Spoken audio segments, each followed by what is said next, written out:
Hello, Mom. I've been doing a little something different here. I bought three old Shopsmiths. I sold mine, when I remodeled my last garage, and found these all for, around the $300 range. So I think it was $925 for this equipment.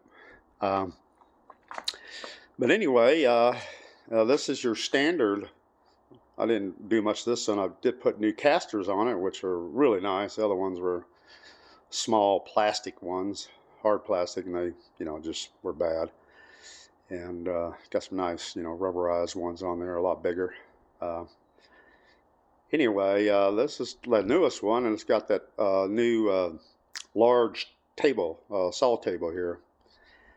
And it's got a couple other little improvements, and so I did pay the most for this one. This one, I think I paid $300 for it. The middle one here, the one's vertical, but it came with a joiner plane and the bandsaw, so that was probably a good deal. Went ahead and mounted it on the wall because Shopsmiths do convert to a drill press, but it's, you got to take everything off of it and strip it down and turn it into a drill press, where you use the drill press quite often. So I put it in the vertical thing and I mounted it on the wall. Got the ideal off of off the internet, but of course I made it my own. Did a little different. And, anyway, that's a drill press. It's also router, shaper, drum sander. Now, things you do in the vertical position. Then this little one over here is kind of first of its kind. It's just a power head for two of the power tools, accessories. Anyway, and you just need it to power these separate devices, and without converting the regular one over there all the time. I changed all the belts. All these rubber parts in here and inside the motor area. I think that was $100. I think there was 5 of them, and they're $20 a piece. So that was that. Also, I had to spend about $50, $60 on chemicals to get rid of the rust, and put on afterward to prohibit rust and that kind of stuff. This is the bandsaw, and I'm going to modify this a little bit more. The tension on the belt, or the band, I guess, is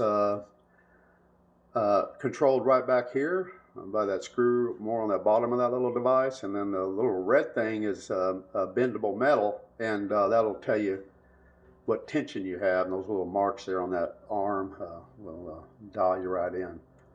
And then you cut a little hole in the back of the cover here so you can get your little Allen wrench in there to control this the screw device here. So I can take the tension off after I'm using it, because you shouldn't leave the tension on. But I can easily take the tension off by sticking that Allen wrench in there through that hole. But also, when I go to tension it back up, I don't have to take the cover off to see the tension of the band, because I'll be able to look through a little window. And that window is this stuff. This was a portable light, battery operated portable light, like you put in a closet or something. And I took it apart, and the light lens is going to be my window, and it's got that bubble to it. Then I'm going to cut out a slot and stick it in there and glue it from the back side. So it's going to look like real nice sticking out on the other side of this cover. And then here's the lights, and there's what, 5 of them. That's plenty. I ain't gonna need but maybe one. Now I'm gonna mount. There's a little switch and just push button. Whenever you want the light on, you just hold it in, and that's it. You know. I'll drill a hole for that and make it pop out, that little button, and the lights will shine. Once the cover's on, the lights will shine onto this stuff, and then the little battery pack portion of that light, I've kind of chopped it down where it's minimal, and I'm gonna, you know, tape it or glue it to right around there so it's kind of out of the way. But that's gonna be really nice. You can look through that little window and do any adjustments you want, and you know, don't have to get out of pocket a flashlight or something to see what you're doing. But that's that.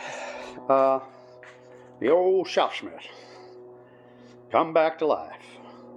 You know, I got a regular table saw and a regular big miter saw that I use a lot, but this give me a lot more tools and a lot more flexibility.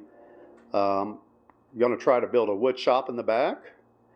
I got to get permits and that kind of thing, but see how big I can build it. But all this stuff's going to go in there, and you know, that's where it belongs. All this woodworking stuff belongs in a woodworking shop, which I got, you know, a lot more tools than this, so I'll be able to get them all out of this garage and have a dedicated area for woodworking. And that's that. Anyway, just wanted to show you my little project here. Yeah, I kind of dreamed this up and went and did it. All right, well, bye now.